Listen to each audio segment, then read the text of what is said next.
खबर ये है कि इंडिया के प्राइम मिनिस्टर नरेंद्र मोदी एक बार फिर रशिया जा रहे हैं। कहा जा रहा है कि एक ही ऐसा बड़ा इंपॉर्टेंट मुल्क है जिसके दोनों साइड पे इंपॉर्टेंट ताल्लुकात है। अमेरिका के साथ भी बड़े इंपॉर्टेंट है और रशिया के साथ भी है। मोदी जी के अलावा कोई और वहां पर जो है वो साल से नहीं कर सकता। तो ये मैं समझता हूँ कि ये एक ऑनर की बात है भारतीयों के लिए कि दुनिया जो है वो भारत की तरफ सुलह के लिए देखती है। उन्होंने यूक्रेन से वापसी के बाद पुतिन कॉल पे तो बात कर ली, डायल तो कर लिया, फोन कॉल पे तो हो गई, लेकिन अब वहां पर पहुंचकर भी प्रेसिडेंट पुतिन से वो बात करेंगे। याद रखना, तारीख साज शख्सियत हो सकती है सदी की।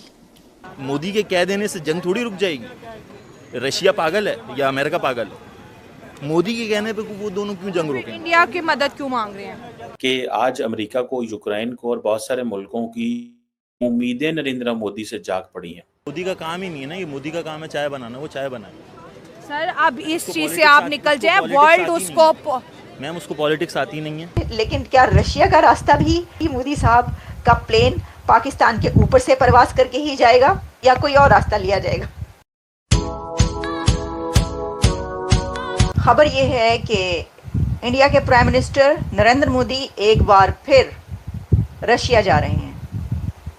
Narendra Modi is going to Russia again, और इस बार रशिया वो जाएंगे ब्रिक्स अटेंड करने के लिए, और रशिया जाने के लिए उन्होंने कंफर्मेशन दे दी है।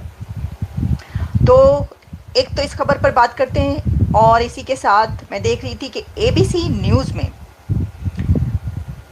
प्राइम मिनिस्टर नरेंद्र मोदी के यूक्रेन विजिट पर एक बहुत इम्पॉर्टेंट रिपोर्ट पब्लिश हुई है, खबर है, उसके ऊपर बात करेंगे। लेकिन सबसे पहले Indian prime minister Narendra Modi एक बार फिर रशिया जाने के लिए तैयार हो चुके हैं, और उन्होंने कंफर्म कर दिया है to president Putin his readiness to attend BRICS summit in Kazan. अब रशिया में ये समिट हो रही है, ब्रिक्स समिट, हम पहले से जानते हैं, लेकिन इससे पहले न्योता गया था पाकिस्तान की तरफ से।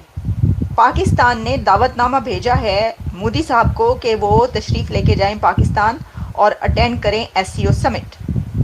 उसके लिए आप ना ही समझें, क्योंकि उसके लिए कोई यस नहीं किया गया। इंडिया की तरफ से एससीओ समिट के लिए यस नहीं किया, लेकिन ब्रिक्स के लिए उन्होंने फ़ौरन यस कर दिया। हालांकि एससीओ ब्रिक्स से पहले और ब्रिक्स बाद में है। अब देखिए, एक तो इसका कोई कंपैरिजन इसलिए नहीं है कि ब्रिक्स एक बड़ी समिट है। आप जानते हैं ब्रिक्स में दुनिया की कौन कौन सी पावर, वैसे तो ब्रिक्स में जो कंट्रीज शामिल हैं उसमें अब पाकिस्तान भी ब्रिक्स में शामिल होने की कोशिश कर रहा है। तो मेरा तो ख्याल है कि कितने ही कंट्रीज़ जिनको इंडिया ने शामिल करवाया है, ब्रिक्स के अंदर दाखिल करवाया है, पाकिस्तान के अगर इंडिया के साथ अच्छे रिलेशंस होते तो पाकिस्तान के तमाम मसाइल का, तमाम इश्यूज़ का जो रिजॉल्व करने का तरीका इंडिया के पास है।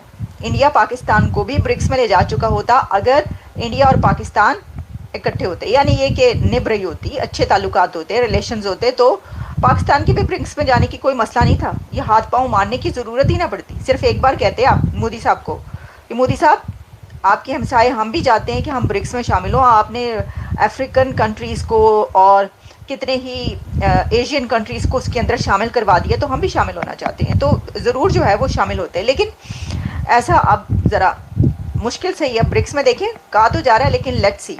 अच्छा, अब इसके अंदर जो सिर्फ ये नहीं है कि वो जाएंगे तो प्रेसिडेंट पुतिन से उनकी मुलाकात होगी, बल्कि इसके ऊपर खबर ये है कि प्रेसिडेंट पुतिन के साथ उनके बायलैटरल इश्यूज़ और ख़ास तौर पर काफ़ी एग्रीमेंट्स के ऊपर गुफ्तगू होनी है। काफ़ी एग्रीमेंट्स इंडिया और रशिया के इस विज़िट, मोदी साहब के ये जो अब विज़िट आने लगा है अक्टूबर में, इसमें भी एग्रीमेंट्स होंगे।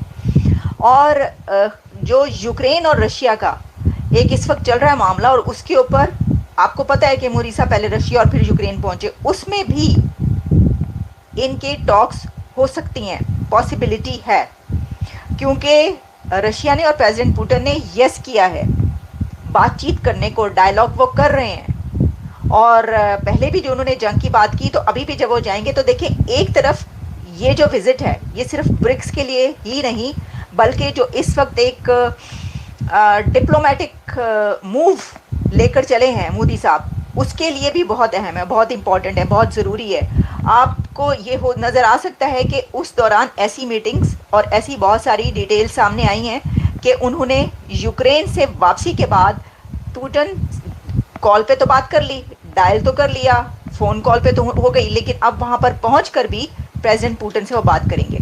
तो क्या जो इंडिया की तरफ से फौरन उसको कंफर्म किया गया है ब्रिक्स के समिट में जाने को, तो इस वजह से भी है कि अब ये एक और मुलाकात उनकी प्रेसिडेंट पुतिन के साथ होगी और हो सकता है कि यूक्रेन और रशिया की जंग बंद करवाने में हो सकता है कोई निकल ही आए ऐसा मौका। लेकिन अगर हम इसको इस तरह ना भी लें तो तब भी ब्रिक्स में तो उन्होंने जाना ही था। लेकिन ये बात है अपनी जगह पर कि इस वक्त जो हालात चल रहे हैं उसमें उनका जाना बहुत ज़रूरी लगता है, कि ये भी एक वजह है कि वो वहाँ पर जाना चाह रहे हैं और वो बात करेंगे जंग के हवाले से भी।